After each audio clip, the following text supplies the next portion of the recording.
I never thought that a gift from my grandparents could set off a chain of events so twisted and vindictive that it would leave scars I'd never forget. Yet here I am, pouring out the raw truth about the day everything unraveled, a day that turned betrayal into revenge and shattered the facade of family perfection. It all started when my grandparents, the kind of people who believed in magic and second chances, surprised me with a trip to Rome.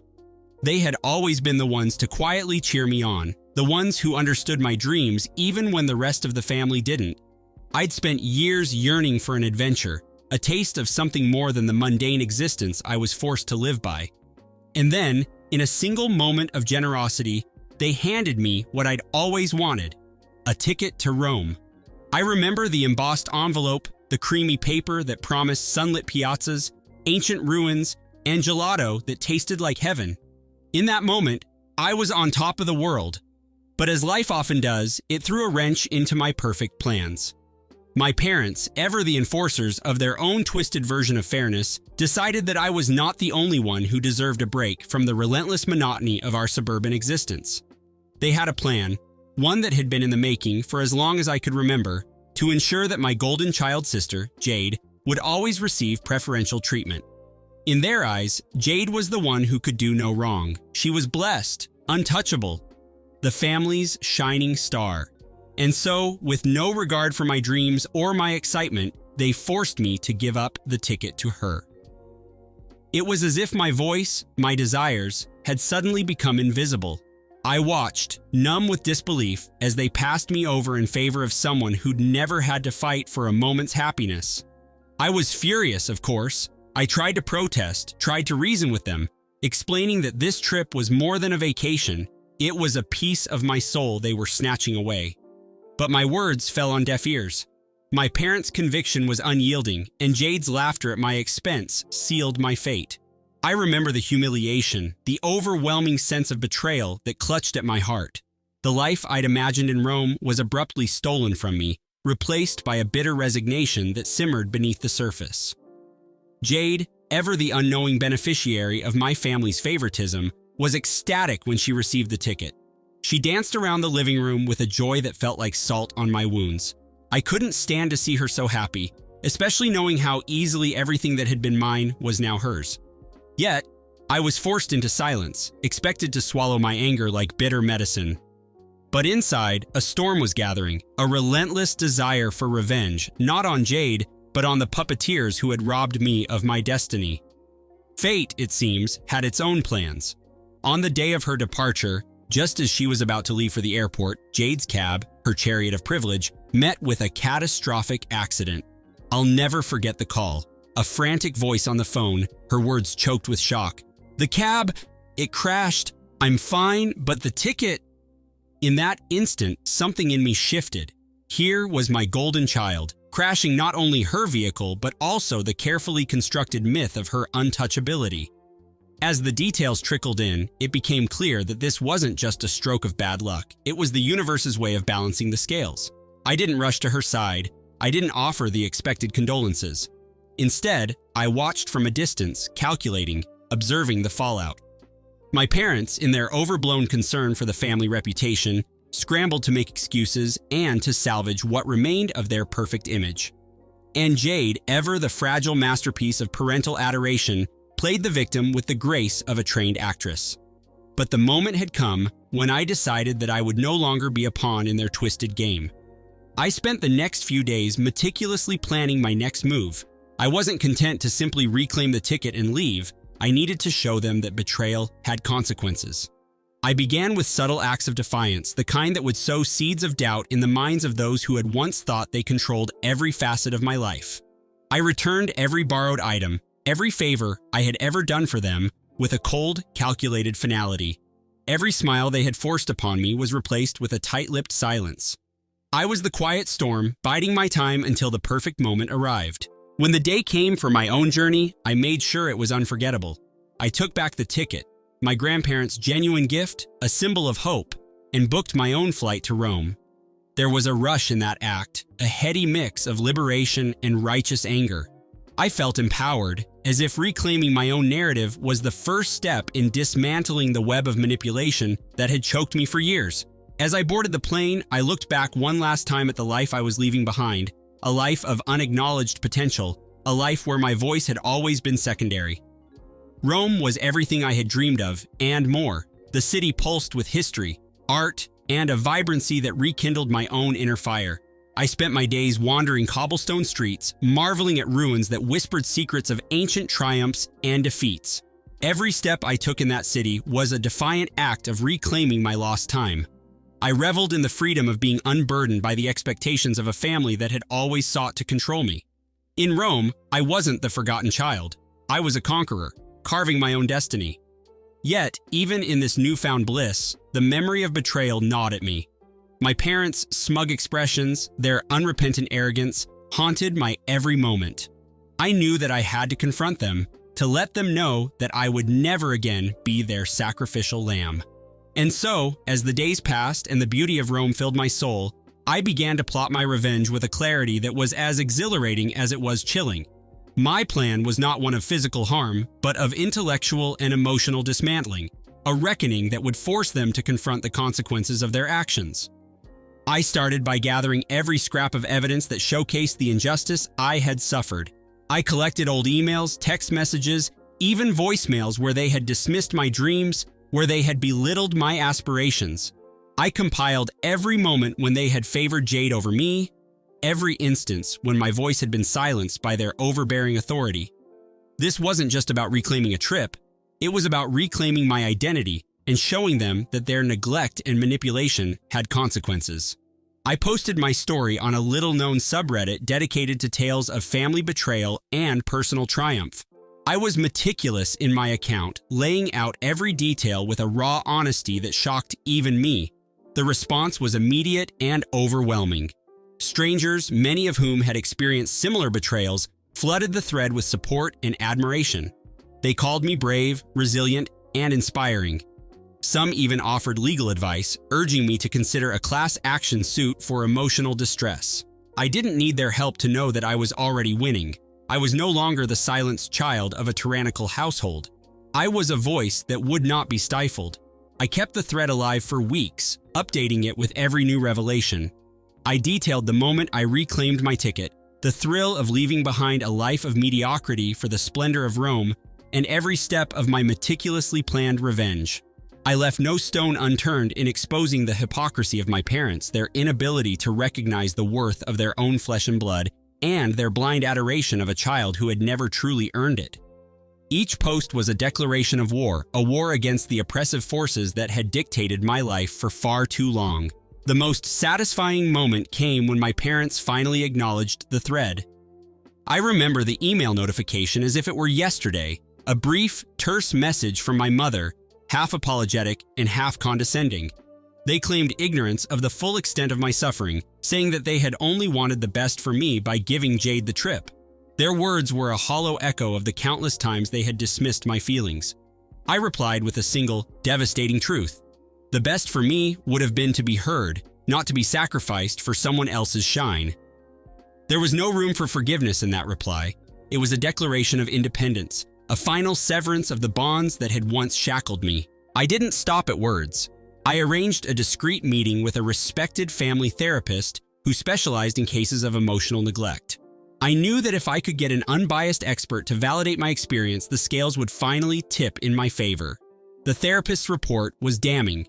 It detailed the systematic manipulation, the years of emotional abuse, and the deep-seated favoritism that had poisoned our family dynamic. I forwarded that report to my parents in a cold, detached email. I left it open-ended, letting them stew in the realization that their actions were not just morally reprehensible, but clinically harmful. The email was not a request for reconciliation. It was a final, vindictive reminder of everything they had lost by underestimating me. I took every opportunity to thrive in Rome. Each new discovery, a hidden trattoria, a secluded piazza, a breathtaking sunset over the Tiber, was a small victory against the past. I documented it all on my blog, titling each entry with a nod to my newfound freedom and a subtle jab at the family that had once confined me. My words flowed with a confidence that had been buried for years, resonating with readers who saw in me the possibility of liberation from toxic familial bonds. I realized that my journey was not just physical, but spiritual, a pilgrimage away from a life of servitude towards one of unapologetic self-empowerment. Every night, as I lay in a modest Roman apartment that smelled faintly of history and possibility, I replayed the events in my mind. I could still see the smug smiles of my parents, hear their dismissive tones, and feel the weight of their expectations. But now, I was free of that burden. I had taken back what was rightfully mine, not just the ticket to Rome, but my own destiny.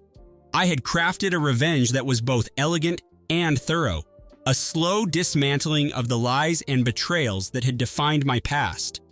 In the weeks that followed, I began to see the true cost of their actions. My parents, now stripped of the facade of perfection, were forced to confront the reality of their own shortcomings. Friends and relatives, once blinded by the family's outward charm, started to question the narrative they had been fed for years. The ripple effects were profound. Conversations at family gatherings took on a different tone. Questions were asked that had long been suppressed. I watched as the once impenetrable wall of deceit began to crumble, and I felt a quiet satisfaction knowing that the truth, like the eternal city of Rome itself, could not be buried forever. I didn't seek to destroy them physically or ruin their lives completely. That was never my intention.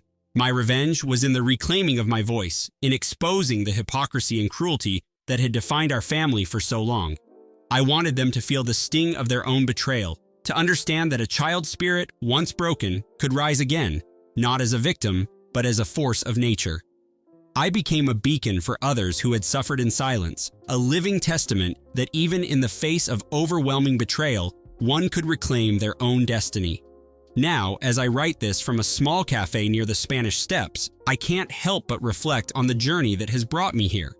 The trip to Rome was never just about sightseeing or the allure of ancient history. It was about rebirth. It was about proving to myself and to everyone who had ever doubted me that I was not defined by my past, by the cruelty of those who claimed to love me. I was defined by my resilience, my courage, and my unwavering determination to seek the truth, no matter how bitter it might be. I still hear the echoes of my parents' dismissive voices, the whispered justifications for their actions, even in my quiet moments. But those echoes have lost their power over me. I have replaced them with the vibrant sounds of Rome, the clatter of espresso cups, the chatter of locals, the timeless murmur of history unfolding around me. Each sound is a reminder that life, in all its messy brilliance, continues to move forward, regardless of the shadows cast by betrayal. I never did receive an apology from my parents. In fact, as time went on, they retreated further into their own justifications and delusions. Jade, ever the unwitting instrument of their schemes, became a mirror reflecting back to them their own failings, a constant reminder that the golden child was not immune to the consequences of her actions. And so, with every step I took along the ancient streets, I felt a fierce joy in knowing that I had won. I had reclaimed my life, my dreams, and my dignity. I had taken revenge not by inflicting pain for its own sake, but by rising above the toxicity that had once threatened to consume me.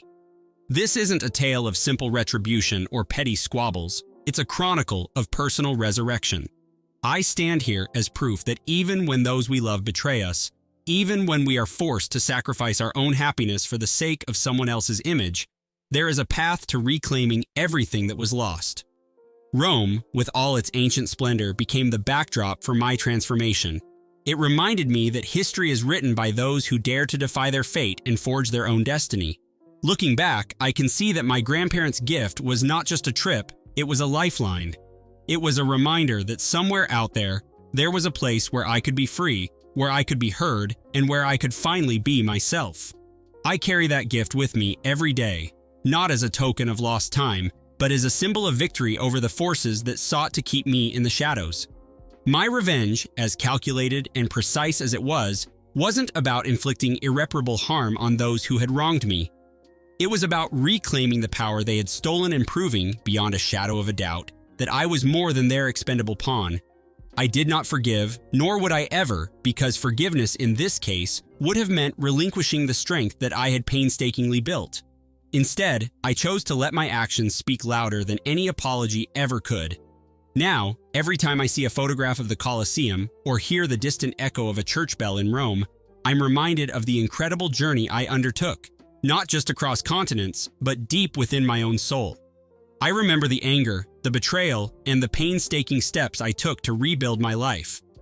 I recall the moments of despair and the eventual triumph that came with understanding that my worth was never defined by my family's shallow expectations. To anyone reading this who has ever felt betrayed, who has ever been forced into silence by those who claim to love them, I say this: your story matters. Your pain is valid, and your fight for dignity is worth every ounce of your strength. I was once that silent child, forced to watch my dreams slip away while others basked in undeserved glory. But I learned that the most potent revenge is living a life that shines so brilliantly that it renders the voices of your oppressors nothing more than echoes in the distance. As I prepare to leave Rome, to return to a life that I now control completely, I leave behind a legacy of defiance. I leave behind the evidence of my struggle, the raw truth of my rebellion, and the undeniable proof that I am not defined by the cruelty of others. I am defined by my own will, by the journey that transformed betrayal into a fierce, unyielding determination to rise. So here I am at the crossroads of past and future, free from the chains of expectation and ready to forge a new path. A path illuminated by the light of truth, courage, and unapologetic self-respect. The echoes of my grandparents' gift, the sweet promise of Rome, continue to guide me. And in that guidance, I find solace, not in the forgiveness of those who betrayed me, but in the unwavering realization that my spirit, once suppressed, now soars higher than ever before. This is my story, a tale of stolen dreams, of unyielding rebellion, and of a revenge that was not about destruction, but about reclaiming every shattered piece of my soul. It's a story of transformation, a journey from despair to triumph, and a reminder that sometimes the greatest victory is simply to live life on your own terms. I will carry the lessons of Rome with me always, a constant reminder that no matter how deeply betrayal cuts, one can always rise, rebuild, and thrive. I have taken back my destiny, and in doing so, I have rewritten the narrative of my life. My past will remain a testament to the darkness I endured, but it will never eclipse the brilliance of the future I now embrace. I never imagined that a gift meant to brighten my life could become the catalyst for my liberation. Yet, as I sit here and reflect on every twist and turn, I can't help but smile at the irony of it all. The trip to Rome was stolen from me, only to be reclaimed with a ferocity that left no room for regret or forgiveness. I stand as a living reminder that sometimes the harshest betrayals yield the most resounding victories, a truth that resonates not just in the echoes of history, but in the beating heart of every soul that has ever dared to defy its fate. And so, my journey continues, no longer as the forgotten child, but as the master of my own destiny, forever marked by the city that taught me how to rise from the ashes of betrayal and soar with the wings of unyielding revenge. There are no more apologies, no more regrets, only the fierce, unyielding certainty that I will never allow anyone to steal my future again. This is my final stand against a lifetime of being overlooked, my final act of rebellion against a family that prized appearances over authenticity. With every step I take forward, I honor the gift that set me free. A trip to Rome that became the turning point in my life, the moment I reclaimed my voice and wrote my own story. I am no longer a bystander in my own life. I am the author, the hero, and yes, the avenger of every slight and betrayal that was inflicted upon me. And as I look toward the horizon, I know that every word I've written here, every truth I've shared, is a testament to the power of resilience and the unbreakable spirit that defines me. My story isn't over. It's just the beginning. A beginning forged in the fires of betrayal and tempered by the cool, steady resolve of a soul that refused to be diminished. To those who would dare to cross me, let my life be a warning. I will always rise, and I will always reclaim what is mine. And that, in itself, is the sweetest revenge. I share this story not to dwell in the bitterness of the past, but to illuminate the path that led me to liberation. A path that, once trodden, leaves no room for forgiveness for those who betray. It leaves only the cold, unyielding satisfaction of knowing that I am finally free. So as I take one last look at the city that once whispered promises of hope and rebirth, I step forward into a future defined solely by my own choices.